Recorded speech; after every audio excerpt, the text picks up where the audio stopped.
I think we're live. Welcome, people. Excellent. So hi to everyone who has joined this webinar, the fundraising checklist. Going to give another sort of 30 seconds a minute for more people to kind of come on board. So feel free to settle in, settle down. You can scrutinize our backgrounds, which we'll be talking about no doubt later on as well. And of course, if you've got any questions, please do feel free to ask them in the chat, and our admins will make sure that they come through to us.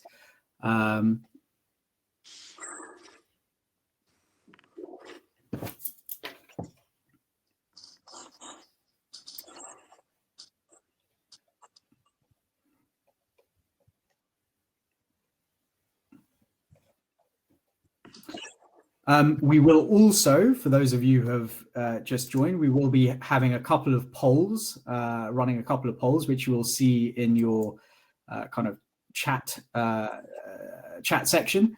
And, you know, we'd encourage you to participate in them just for our own understanding. Really important for us to know kind of what you're interested in and looking for and what you want to get out of these sort of sessions, which we hope to run more of in the future. Yeah.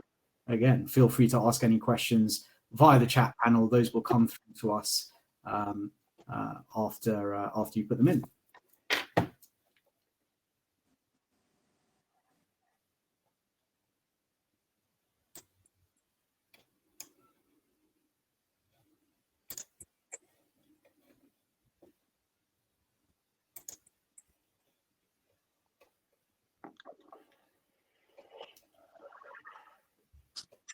Right. I think we've got more people trickling in, but I think it's probably a good enough time as any to get going. So firstly, again, a welcome to everyone who's joining us for this fundraising checklist webinar. Really excited to be here. Really excited to be able to give you some tips from some experts today, and I hope today is finding you all really well. So firstly, I just want to introduce our panel today. So first off the bat, we have Helen Goldberg, who is co-founder and COO of Legaledge, which is an early stage, legal firm specializing in in-house legal advice for early stage ventures. So hi, Helen. Hi, thanks, Aarish. Good to be here. Excellent. And then alongside Helen, we also have David Pattison, who is author of The Money Train, multiply exited founder, startup mentor, and self-proclaimed startup wingman. Hi, David, and welcome. Hi, Aarish. Thanks for having me along. Excellent. No, great to have you both here, and really wonderful that we've got a non-traditional panel, I would say. So just to kind of break the ice a little bit, a couple of fun facts. So David, I understand you have a special hobby. Do you want to tell the audience what that is and what you've been up to? Yeah, when I was 5 years old, if anybody asked me what I wanted to be, I always said a racing driver. And I got to what they'd call late middle age, thinking I was never going to achieve it. But over the last 6 years, I've actually been a racing driver. I've been racing a McLaren in a series called British GT, and won some races with my pro driver. And it's been absolutely fantastic. You know, learning a whole new skill and fulfilling something that you've always wanted to do has been, yeah, really, really, really good. I've really enjoyed it. That's amazing. I'm sure there's plenty of us here that are aspiring to see a wonderful exit from our own businesses and down the track, maybe not participate on the track, but maybe sponsor an F1. That could be fun. And Helen, you look like you've either been a lot of places or expecting to go a few places down the track. Not at the moment, I know. No. Dear David, I too would like to be a racing car driver, but in the meantime, this is just my dream wall, you know. Where are we not going to at the moment, but hopefully getting back to it soon. The thing I miss most is swimming, I have to say. I'm a massive cold water swimmer, and I really miss it.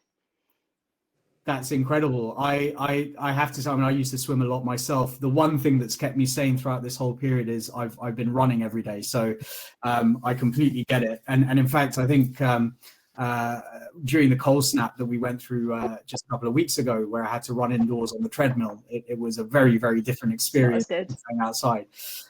So look, thank you both, David and Helen. That's great. Really, really wonderful to have you here. By way of introduction, my name's Aarish. I'm the founder of EmergeONE, which is a growth consultancy specializing in finance consultancy for early stage and growth ventures. So I work quite closely, actually, with Helen and her team with a number of the ventures that we work with, and it's really great to have her here. In fact, I wanted to kick off by asking you, Helen. You know, this whole discussion is around the fundraising checklist. What would be great to know from you is, you know, where does one start? What is the starting point from your perspective? Sure. And actually, Aarish, you know, I think we tend to get involved fairly late on in the process, which sometimes is right, but sometimes we like to get involved a bit earlier. I mean, we have a whole range of companies that come to us saying, hey, I need to fundraise, where do I start?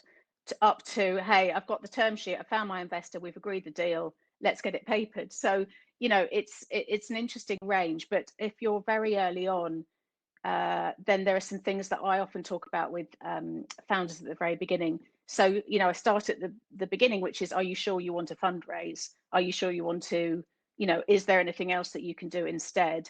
Because you know, and I'm sure David's got a lot to say about this, but investment quite often is seen as the nirvana. You know, everybody wants to get to fundraising, but actually it's often not the right option for a company. So I always discuss those sort of other things. Have you thought about grants, debt, you know, shareholder debt, convertible loans, all of those other things are the things that I like to get stuck in early on and just say, is it right for you? Is crowdfunding right for you? You know, those sorts of things. Yeah, 100%. So the first question is, do you actually need to go out and raise money at all, right? So I think that's a really great insight. And David, I mean, you know, you wrote the Money Train, 10 tips for fundraising and for young businesses, and I would describe it almost as sort of, you know, a really nice companion for anyone that doesn't have an advisor on board, but just needs, you know, to understand a little bit more about the process and what they should be looking out for. I think it's a really great tool for anyone who's kind of coming into early stage or growth ventures, hasn't gone out fundraising, doesn't know how the environment works. You in your book start off actually by saying that it's really important to have a finance person on board, and then very soon after that, really important to have a lawyer on board. And at the risk of trying to kind of oversell what we and Helen do, I mean, what are your thoughts around that? Because I agree clearly, but I mean, what is it that you've seen that suggests that those are really important? Well, the good news is that I wrote those things in the book before I was asked to do this webinar, so it doesn't look like I was leading the audience. But I think the problem with it is, particularly with young businesses, is that they have they've had their great idea. And very rarely is part of the initial team a finance person or even someone who understands the basics of lawyering around setting up businesses. And what then happens is that maybe one of the team sort of does some general financial management, but actually the biggest issue is that the startup sees investing in, you know, putting a finance person in place or a lawyer in place, they see it as a cost, not an investment. And every time, I mean, I've been involved in probably 8 to 10 startups in the last 10 years, you know, starting with them and taking them all the way through to exit. And I always insist that they get a finance person or a finance resource. It doesn't have to be a full-time finance person. It's just someone who understands it. So, you know, you don't wake up one morning and realize that you've run out of cash. You know, there's someone looking at that, and cash management is so important. So I think having a mindset that sees it as an investment and not a cost is a really good place to start. And I still use the same lawyer that I used for my first deal when we sold PhD 25 years ago. And we couldn't really afford him, but he was absolutely brilliant, and he saved us so much money, and we got such a good deal.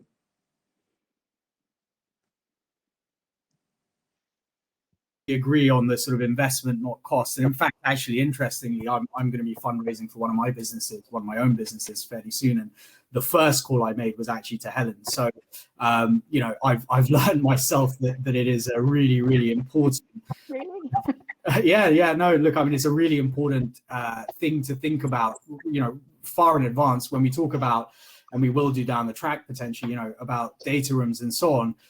I've been in loads of businesses where, because their documentation is just a bit of a mess, it becomes really difficult to potentially, you know, get a deal over the line. So I think, you know, from my perspective, I think having that resource, or at least someone that you can speak to, whether it's finance or legal or both, is really, really important.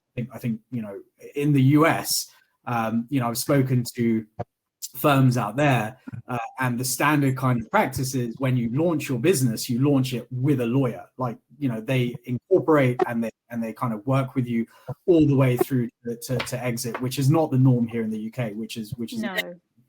Yeah. And I think there are reasons for that, but I agree with you. I mean, we've discussed this. There's so many horror stories that I have seen out there that I've, you know, just thought if we can collect them all as a group and say, please, let's learn from other people's mistakes, you know, or at least get some of the right things in place. And it's not about spending a huge amount of zero risking it. It's just about getting the right things in place at the right time. I think sorry, Helen. Go on. No, I was going to say, I think the problem with it is that if you make a mistake, you can't undo it. So if you get, you know, if your first deal, you sign the wrong agreement that's got hidden clauses, those clauses just get bigger and bigger the more investment you take. They don't go away, and they just bite you. So you can't sort of retro fix it. You've got to make sure it's right in the first place. So I think that's a really important point. You know, we talk about the fundraising checklist. One of the last things that people think about, I guess, is the way economics and control kind of work within a fundraise, right? So, you know, everyone's focused on the number and the valuation, which is the economics of it, and, you know, rightly so to an extent, although there's some things I can talk about there as well. But the control element of it, you know, who gets a board seat? What are the provisions for, you know, for founders vesting? What are the provisions for investor consent? Right? All of these things become really important, because all of a sudden you could find that the investor has more, I guess, you know, more kind of control over the business than you as a founder does. And I'm not saying that all investors, by any stretch of the imagination, are kind of out there trying to, you know, undercut you or do something nefarious. But I think as a founder, you know, you really want to make sure that you are looking at not just the economics of it, but the control side as well, because I think those are really important. So one question I had for you, Helen, and again, it's something that you know, I've thought about a lot, is when's the right time to get in, you know, a shareholders agreement and update your articles of incorporation and so on? What are the right times to do that? What are the right things to be looking at I guess, different stages? So, you know, you've got and then growth. And I talk about this a lot with founders, and I think it's really important to get a simple founders agreement or articles of association, shareholders agreement, whatever you want to call it. You need to get it in place fairly early on. You might not want to or be able to afford to get it in place on day one, but the absolute key, I think, is to deal with the what ifs. What if something goes wrong and you need to get shares back from a co-founder or somebody else that you've given shares to, a tech partner, a salesperson, whoever it is. And also, what if something bad happens? You fall out, somebody needs to leave, wants to leave, somebody gets ill, God forbid somebody dies. Those are the absolute minimums that need to be dealt with. And as your business gets bigger and more important, it often gets forgotten if it hasn't been done early on. And then it's really difficult or impossible to get it in place. And or something happens. And then, I mean, I probably get 5 or 6 calls a month from people saying, hey, I've given away shares to X, or my co-founders, whatever, we've fallen out, something's happened, they need to move to wherever, what do I do? My first question is do you have anything in place, articles, founders agreement, whatever? If the answer is no, there is very little you can do to get those shares back. And it's caused businesses to actually go down. I had a client that had given 30% away to their tech partner, and they couldn't get investment in, and the tech partner wasn't providing the services they should have done, and they couldn't get them back. So yeah, horror stories. There's lots of them. I was gonna ask, in terms of fundraising, so this potentially becomes like what, a red flag to a potential investor, or they're not comfortable with having someone with such a sizable share on the cap table. So right. So I guess the point then is to make sure that going into the fundraise that your house is in order internally. Well, if it isn't and you're early on, you will be told to do it as part of the investment round. So when an investor comes on board, if you haven't got what's called good, bad leaver, early leaver clauses, then, or if you haven't got some way of dealing with somebody's shares, they will 99.9% expect it. And actually, I say to founders, it's really important, if you've got more than one founder, it's really important for each other to have it as well, so that you know that if something happens to your co-founder, you can get those shares back and get somebody else involved. It's equally as important to investors. They really, most of them ask for it, unless you're very early stage, unless you're kind of in the tens or early hundreds of thousands fundraising. You need to expect to have to give back shares if something happens, and it might be that you'll get good market value, or it might be if you're a bad leaver you get nothing. And that's probably the thing that we negotiate the most, because it's so important to founders and it's really important to investors. It's interesting, and I can't really talk about it, but I've got like one very, very small angel investment I made recently, or not that recently, is going through something of that nature. And yeah, it's very interesting to see that all play out. I mean, not for me personally, because it's a bit negative, but and David, from your perspective, like, what is the one thing that you really kind of suggest to the teams that you work with when they're preparing for a fundraise? What's the first thing that you get them to get involved with? Because you're presumably working either as a chairman or a chairperson or an advisor, possibly even an investor in an earlier round. So what's the main thing from your perspective? Yeah, I usually, in all the young businesses I'm involved in, I always invest some money, because I think if you are a chairman of a business and you're out there trying to sell it to somebody else, if you haven't put your own hand in your own pocket, it sort of doesn't ring very true. I mean, there are stages to go through, and it will depend on what type of investor you're looking at. And, you know, I talk a lot about emotional investors versus rational investors, and I would characterize emotional investors as sort of seed investors, high net worths, angels, so mainly individuals, and I'd call the rational investors the sort of VCs and the PEs, and so the more the institutional investors. So but you need to behave in broadly the same way with all of them. The first thing that I say to them is, make sure you are all, if it's a team, make sure you're all aligned on what you want, where you want the business to go, what you want the business to do, and what the timeline is. You're allowed to change those things on the way through, but what an investor doesn't want to see when they come in is two people who want to leave in 2 years' time, someone who wants to exit on this investment, and three people who want to hand it on to their kids in 50 years' time. And I'm exaggerating to make the point. They want to see that broadly you're all going in the right direction. And actually, what I also say to the company is, make sure that the investors are lined up with that as well. So you don't want an investor who's in there for 3 years, when in 3 years' time you're just doing really well and you've got to buy them out and you've got to find the money from somewhere. And I've seen that happen, and it's so hard that's the hardest money to raise. So making sure everybody is aligned is the start point. Yes. And they're in 100% as well. I've seen investments fail because not everybody can commit 100%. Yeah. So it's knowing the outcome you're looking for and committing to that. And I think that's a really interesting point, because it kind of leads on a little bit from how Helen opened up the discussion around both knowing from your articles and your shareholders agreement that you're all on the same page and you're all aligned. But equally, the first thing she said about do you actually need investment?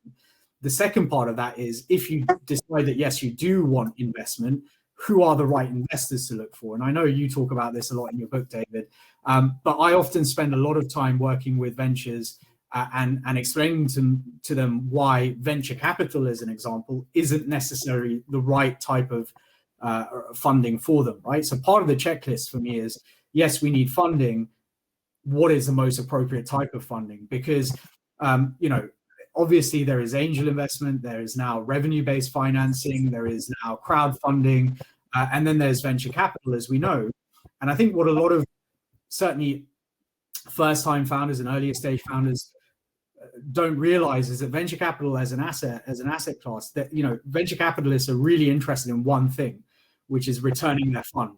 And if they don't think that the investment in your business is going to be able to return their fund, however good your business may look, right? And you may be talking about being profitable in a year, and that might be achievable, but if it isn't right for them, then they're going to say no. And it's interesting. A lot of founders I've spoken to haven't necessarily understood that that's the dynamic that works with venture capital, especially. So again, if I were to run through the checklist, it would be, do we need money? If the answer to that is yes, who is the most appropriate? Where is that money coming from? What is the most appropriate channel for that? And so, Helen, just actually, there's been a proliferation of sort of crowdfunding over the course of the last half a decade or so. Certainly here in the UK, it's a bit more complicated, I think, in the US. Anything to watch out for there? We've had a question from someone. She or he works for a charity organization, but it's a startup charity organization. They've been trying to raise funds, I think, via sort of Kickstarter campaigns and those sort of things. But nothing yet. So he or she is actually interested in understanding what are the other avenues. So what are your thoughts around crowdfunding? What are the things to think about there? Yeah, I mean, look, there's some really amazing platforms out there, and I just think it's fantastic that people can use them. I think they've just opened up a huge range of opportunity for people. My understanding is that and actually there's more kind of competition between them as well now, which is why they really want to get the good companies on there. And I think it works for a specific group of or specific sectors. Those people that want to use it for marketing as well, I think is really useful. So anybody that's going to appeal to the general public, I think is going to do much better on a crowdfunding, Kickstarter, whatever it is. And it also really helps if you have an anchor investor, so that you can say, look, I've raised half already, I'm just topping up. I think that's where we are now with crowdfunding. I think it's a great thing to do. There are challenges around managing it and managing a huge cap table, i.e. a huge number of shareholders. So there are some things to be careful about it, but I think it's a great thing to use, and it's also a great marketing tool.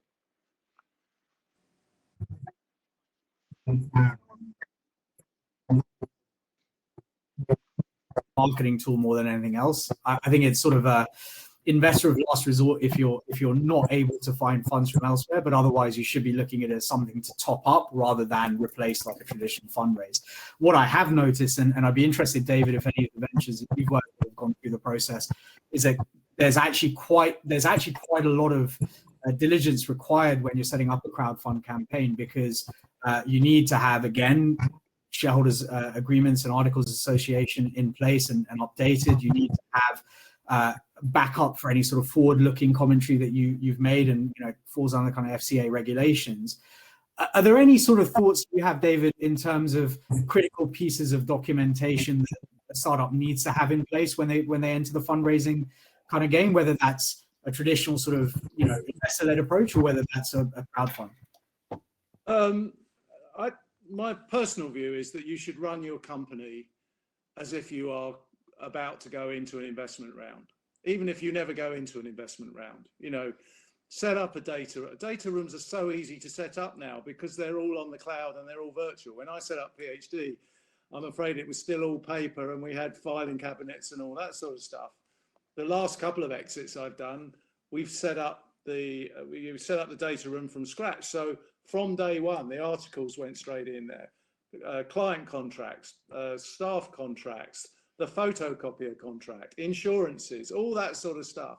And the other thing is, have board meetings, from the start, have board meetings, do minutes, as soon as someone comes looking, or you are going out there looking yourself, if you show that you're a well-run business, it may sound pathetic to have a board meeting with you and one of your founders, but actually you write down decisions, you write down where you are financially, you know, you're able to say, we have got cash that works, you know, will run us for another 3 months. It shows that you're on top of the business, and it shows that you understand your business. Have all that in place. And, you know, one of the things that, you know, that if you talk to 20-somethings now, the thing that if you ask them what they want to do career-wise, they'll all say, I want to have my own business. 20 years ago, they probably said, I want my boss's job. And that's been the big change. And the big change has actually been driven around by the investment community, because there's loads of money out there looking for a home. So they're trying to encourage people to set up businesses and then go looking for investment. And it's easier to set up businesses now because general businesses, you can set up lots of niche businesses that get big enough to be proper businesses now. You don't have to be a big general business now. So there are sort of niches within niches, and they still work, particularly with tech, and it's all cloud-based, so you haven't got to have a big mainframe or anything like that. So there's loads of things that make it easy. So what then happens is, sorry, I'm rambling on, but I will get to my point. What then happens is that people believe that there's a money tree at the bottom of the garden that they just shake and the money lands in their lap. And the thing that you need to know is that raising money is really, really hard, and it takes much longer than you think it does every single time. So if you can prepare, it's all about preparation. My book is actually about preparing for the investment. That's why it's called the money train, because once you're on that train journey, you know where you're ending up. There's a station at the end called Sell Here, you know. So preparing and having that all in place will get you quite a long way down the track in terms of when people come looking, because you can just say, here's the key to the data room, go and help yourself. So preparation is so important.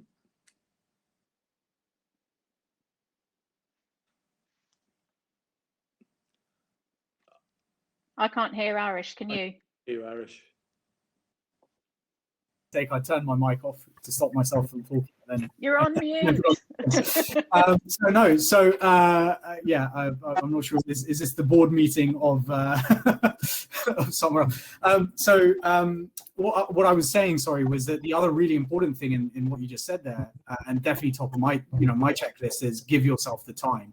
Like, I've been called into ventures where they're running out of money in the next couple of months, and they needed to have been looking at, doing a fundraise 6 months, ahead of time, getting all of their stuff, ready. And to your point, having the documentation, the data room, having a financial model in place, having subscription agreements, knowing what the valuation is, all of those sort of things that I think, now are critical, because so many people, to your point, are going out there looking for investment. You've got to make sure that you are able to stand out from everyone else. One of those things is giving yourself the time to do it. If you look desperate, if you sound desperate, if they know that you are desperate, then even if they do invest, it's going to be easier for them to take advantage.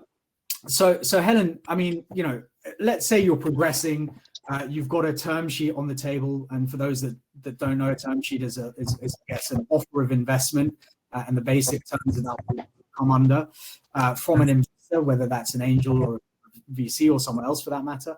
What are the key things do you think you should be thinking about once you get that first term sheet? Is that time to pop the cork on the champagne? Well, I think it's great. I mean, that shows that somebody's seriously investing in you, and that's fantastic. Coming back to the point that you've made earlier, it's the thing that I go on and on about, is being ready for it. Because once you get to heads of terms, you're serious and they're serious. And so you've got to be ready. If there's due diligence to be done, i.e. you're not a startup, you need to be ready for it, because legal due diligence very rarely prevents a deal going through, very rarely, but it very often slows it down. Financial and tech due diligence can stop a deal in its tracks.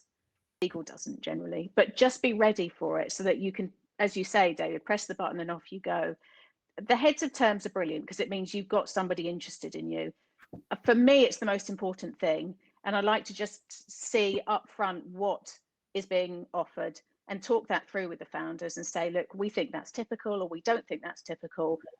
How much can you negotiate? How desperate are you for the money? And that comes back to your point, Aarish. don't let yourself be desperate for that money before you're in a good place to get investment in, because it's just a disaster at that point. You may as well just roll over and say, fine, have as much as you want.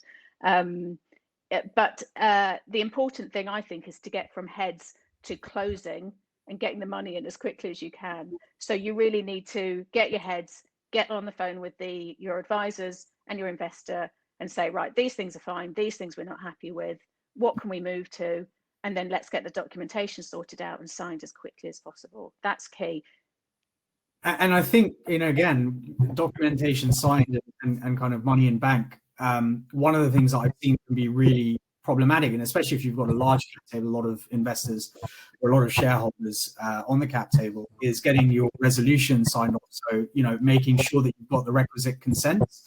And I think that can be really, really problematic, where if you don't do that early enough, it can really hold up the investment process. David, have you seen anything kind of once sort of terms have been almost signed off and you're really kind of at the end of that negotiation, has anything ever derailed an investment thereafter that you've been involved in?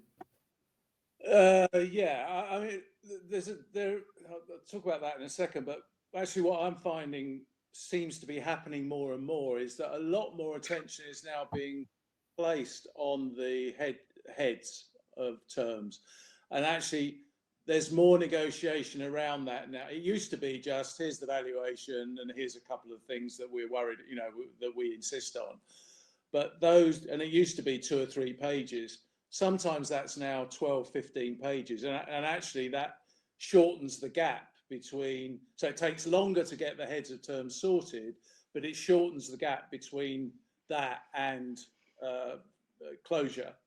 And it also means there's less likely to be things that you're going to come up against that become problematic.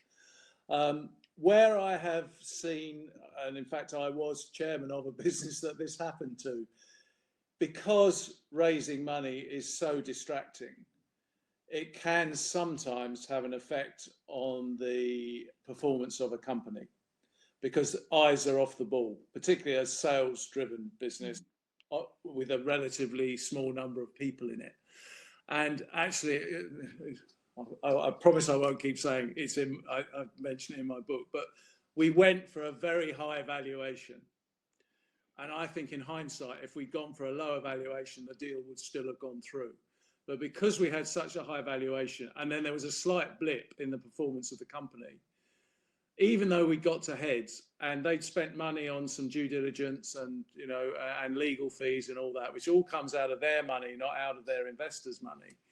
Even though that happened, they got spooked and they pulled away, and we couldn't get them back to the table. So, again, value, I'm sure we'll talk about valuation in a second, but that's even when we got to heads of terms and they were all agreed and we'd done quite a lot of work on it, it then did fall away. But I agree with Helen. Normally, if you get to that point, and getting heads is really hard, they quite often will, take a long time to get to.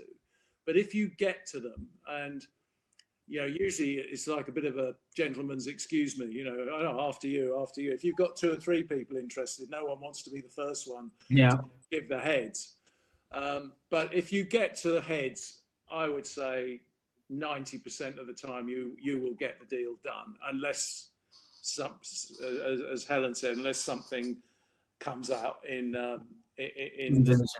diligence. Yeah. I agree, and I think it's really good to focus on it at this stage and just go, right, what does the deal actually look like? Because I think a lot of people just say, right, I know how much I'm getting in for how much of the percentage deal done. For us, the devil's in the detail. It's things like good, bad leaver, anti-dilution rights, return on investment, the stuff that comes out later on when you get a full set of documents and go, oh, whoa, hold on. Are you sure that you're okay to be signing up to this? Yeah. That you don't want to get to full set of documents, and lots of money spent on both sides before you realize there's potentially something that's going to cause you a big issue.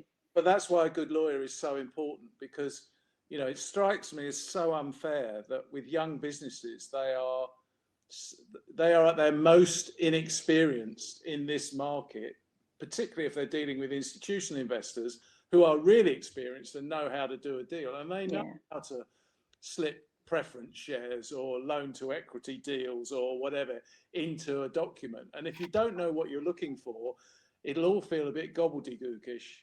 So a good lawyer will pick that up for you. I agree, but also, I mean, there are investors who go with standard documentation, which is brilliant, and they just keep rolling it out. Yeah. So you know what to expect. And there are lots of great investors out there who go with really good documentation. There are some out there, when somebody says, "Oh, I've had an offer from X," I'm not going to say to you who X is, I'll say, "Are you absolutely sure?" Because they ask for everything at a really low level of investment. And I know people that have signed that because they don't have a choice or they didn't have any decent advice. And it's caused them so many problems later on, mainly around control, how much control they have. Yeah, sorry, Aarish, there's one piece of advice I was given by a lawyer. There's an organisation called the British Private Equity and Venture Capital Association. They have all the documents on their website, and he said that 90% plus of PEs and VCs use their documentation as the basis.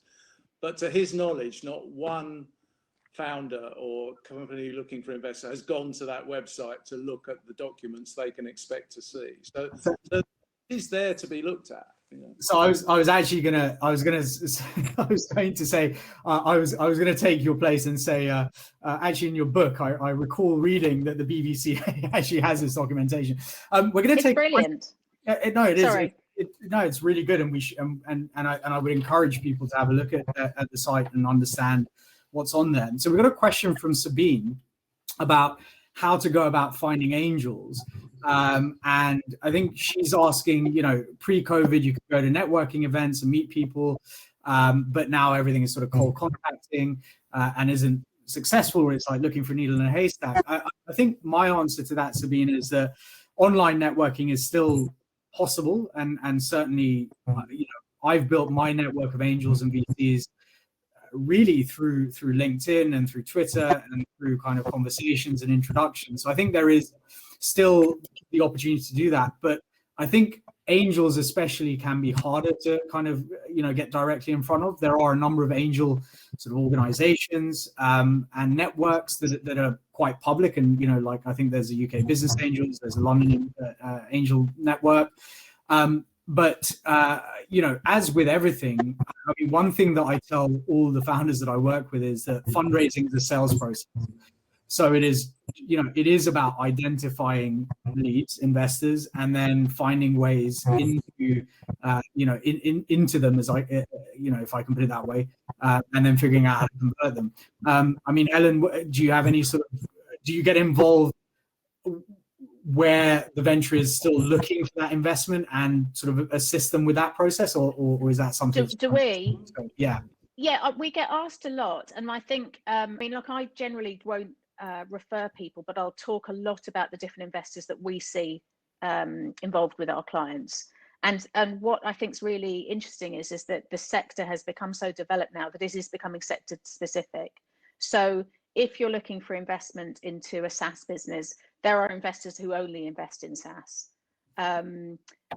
If you're a female founder, there are some great networks just for female founders. There's all these different ways of getting in with people and raising your profile with them. And then also just making sure, I think you said this before, making sure that you look different and exciting enough. You really need something, apart from being well prepared with a decent pitch deck, you just need to be able to get their interest, I think. So we've got an additional question from Anuj. A lot of investors want to see traction, understandably. One of the key things you show to pre-seed investors, pre-seed and seed investors when you're pre-revenue.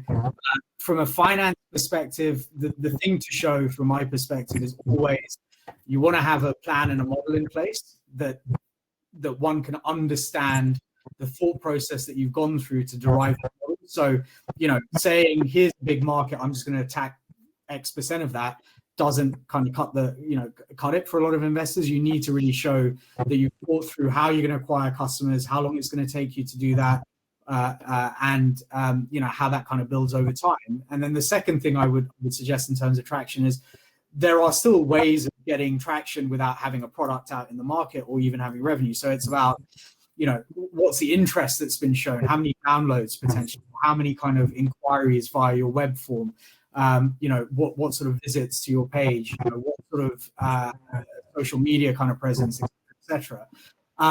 Ultimately, I think investment, this comes back to something that David talks about a huge amount, which is the rational versus the emotional investor. I think at very early stages, you are typically going after the emotional investor, and therefore it's about bringing them into your story and narrative.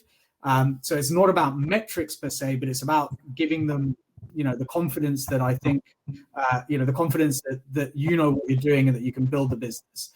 The other thing I would just say, though, is in the UK, the investment kind of sector can often seem to be a lot more kind of private equity than venture, in that they tend to like businesses that do have revenue, that are already sort of posting numbers. So it is something to balance out.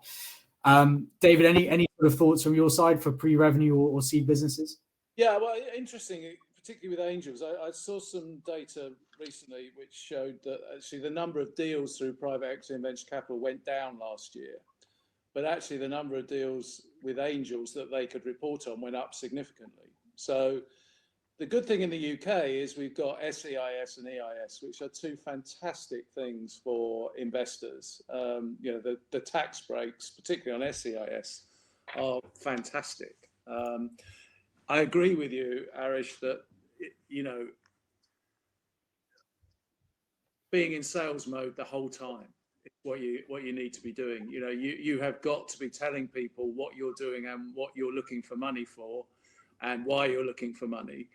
And actually, you need people to fall in love with not only what your product is, but you and how you hold yourself. I've just invested some money under SEIS into a female-driven led business, and actually, this woman is a force of nature. Whatever she does, I know she's going to be successful at some point. I'm just not sure when and whether my money will still be with her or not. But I think it can look pretty. You sit there and go, who do I know who might have some money? And it's who do I know who might know someone who's got some money, or where can I go to sell my wares? The whole angel investing thing is an emotional thing. And the difference between an emotional investor and the rational investors is the rational investors have to invest because they've got funds that they have to deploy. The emotional investors don't have to invest. So you've got to win their hearts and their wallets. Whereas with the rational ones, you really just got to get their wallet. So ask, and be constantly in sale mode. Even if it feels awkward or you don't like people can only say no. They're not going to think any less of you. If you're excited about a business and you want to talk about it, people will give you time. Ring up people who are in the sector who you might not know and just say, I'm thinking of setting up a business. It's not competitive to you. I'd love to hear your story, and people love telling their stories. Do you know anybody or any group of people who might be looking to invest in a product like that? They'll always give you at least one person. Now, it might turn into money, but they will give you. So it's putting yourself out there, asking for cups of tea, and you'll have to kiss a lot of frogs, but you will kiss a prince or a princess at some point. Yeah, I think that's really valuable. So I think just in terms of now kind of starting to wrap up. So what would be really great is, Helen, I mean, this is the fundraising checklist, what are the top 3 things that you would recommend? Actually, just following on from David, I've got my top 2 are be passionate and be prepared, because you're not going to get anywhere without those 2 things. I think the key early on is having the best pitch deck that you can possibly have, and then also be prepared for what the next stage looks like. And you're right on timing. It's all about setting aside some time to do the deal. That's a project in itself. And there's a lot of founders that say, I can't run my business and get the investment in at the same time. So it's just about getting prepared and knowing what it looks like in advance.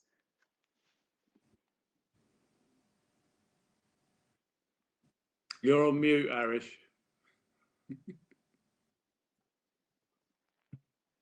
No, you're good.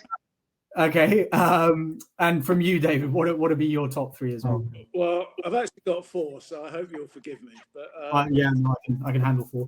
I think the first thing, and it follows on from what Helen was saying about pitch decks, is don't assume that fundraising is easy. I was talking to an EIS fund the other day. They invest in 10 to 15 companies per year, and they look at 3,500 companies to get to 10 to 15. Don't assume that your pitch deck is great because you've ticked all the boxes about competition, finance, da, da, da, da. It's got to zing. It's got to have sizzle as well as sausage. So don't assume it's easy. There are no money trees. It's really hard. Never leave fundraising too late. Helen talked about that earlier. It always takes much longer than you think. It's never a month. It's usually 6 to 9 months, particularly if you're in the serious area. Remember that investors only care about one thing, and that's their money. Even if they're the emotional investors, they want to look clever. They want to look like they've spent their money wisely. It's taken them a long time to earn that money. They don't want to just chuck it away. And finally, I would say this because of the present companies: get the best lawyer and finance support that you can afford, and maybe buy my book. Excellent. I think we can all agree with the final plugs for sure. My checklist are pretty similar, but I think first of all, it's have the right advisor around you, whether that is financial, legal, or anything else. But I think just having a good advisor that can help you kind of with the process, if it is the first time you're doing it, so I think it's really critical.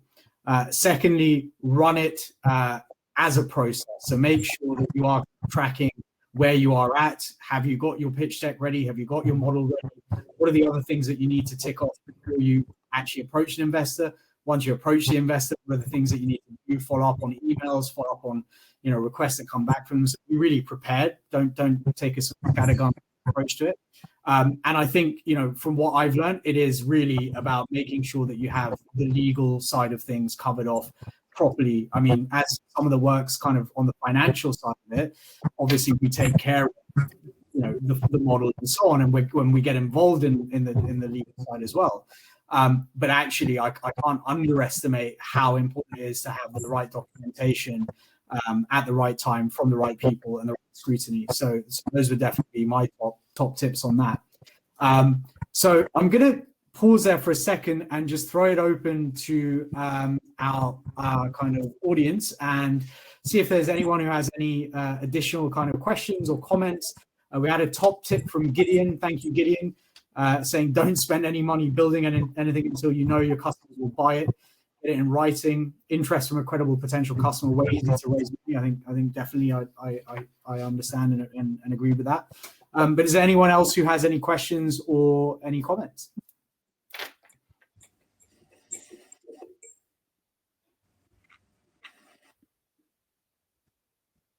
No. Looks like we may be out of any additional questions from anyone. Let's give it another couple of seconds. Oh, here we go. No, maybe not. Yes, we have a question from Gideon. David, you must see a fair number of pitch decks come across your deck. If they're not very clear very quickly on what problem they're solving, what do you do with them? Tell them to rewrite it so they are very clear on what the problem is. It's sort of, who are we? What do we do? How do we do it? What's the competition look like? What's the market opportunity? How much money are we looking for? What are we going to do with it?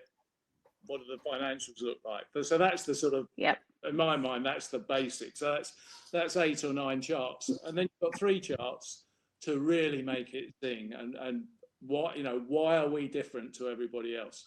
What are we going to bring to you that nobody else can bring to you?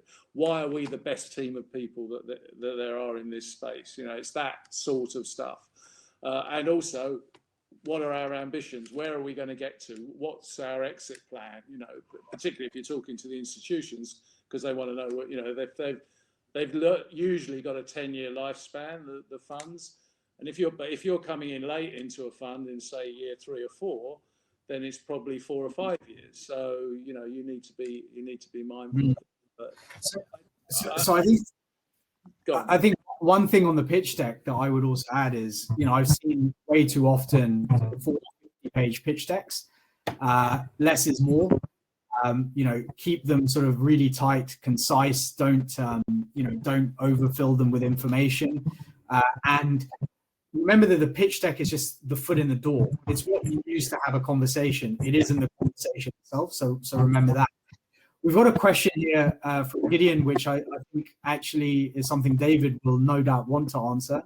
Some CEOs have strong tech skills and management skills, but not talking to investor skills. Our investors who insist on hearing them on the right lines, he says that some people only want to hear from the CEO. Do you agree with that? Or is it okay to hear from other directors or friends of the business? The CEO is really important. The CEO has to show that they understand their business. But I think they also have to show that they can manage a team, because if they're going to grow substantially, they're going to have to manage a team. And there are lots of companies where the CEO tries to keep their hands on everything all the way through, and I've seen it before. And the company just doesn't grow because there aren't enough hours in the day for the CEO to keep their hands on everything. So I think a strength is delegating some of the answering of the questions to other members of the team. So a CEO looking vague on finance questions is just not a good look. Let the finance guy do it. If they're not the tech person, but they're the general, get the CTO to talk about the tech side of it. If it's a manufacturing business, get the guy who's going to run the factory to answer the questions about the factory. I think it shows real strength, and it shows that you're a proper team and not dominated by a CEO. I think it shows real confidence in a CEO, but that's not underestimating the importance of the CEO. If they don't like the CEO or don't respect the CEO, they won't invest. Yeah, no, I think that's really critical. In fact, actually, I was going to kind of ask Helen from your side. You'd obviously get involved, during the process or after the kind of investment has been secured. Who do you typically deal with within the team? Are you dealing with the CEOs, or does it depend from stage to stage? Yes, absolutely. It's always the management team, and particularly if it's a slightly bigger raise where warranties are being asked and a fair amount of due diligence has gone on or is going on, then you have to have the management team involved in the whole process. And it depends who they're going to be asking to warrant various bits of information and who's going to be responsible. But those are the guys that you need to sit in a room old days, sit on a Zoom these days, and just go, right, let's just make sure you've answered this correctly, because it's coming back to bite you, and they could potentially take your house away if you haven't answered this correctly. So you really need to get everybody that's key in the business involved. And I think David's right as well. It's just, the investors back people generally, particularly early stage. They're really backing people, and some of the incubators are backing people so much that they don't care what idea they have. They're highlighting that person is going to be a really good person to back. So, it is all about that kind of personality fit, I think, as well. Excellent. So I think this is probably a good place to maybe wrap things up. We're kind of clocking on for almost an hour, and I think the webinar is starting to get fatigued from my Wi-Fi potentially. It looks like it's slowing down from my end. So I just wanted to really thank both you, Helen and David, for participating and agreeing to come on and talk about this stuff. We really wanted to give a bit of a warts and all, experience of the fundraise, which I think this has definitely been the sexiest sort of stuff to be talking about, but I think it's the stuff that is critical. All too often we hear about, the success stories and, just raised 5 million at a 150 million valuation, but that's not the story that most of us have. So thank you both really for agreeing to come on and talk to us. Really appreciate it, and I look forward to conversations. And if you want to hear from either David or Helen, you can get in touch with them via LinkedIn, via Twitter, or via their websites. You can obviously buy David's book, which is called The Money Train, and Helen, of course, is with Legaledge. And of course, if you need anything on the financial side, come and talk to us at EmergeONE. Thanks both. Thanks everyone for attending. Very much. Thanks, Aarish. Thanks, guys. Really appreciate it.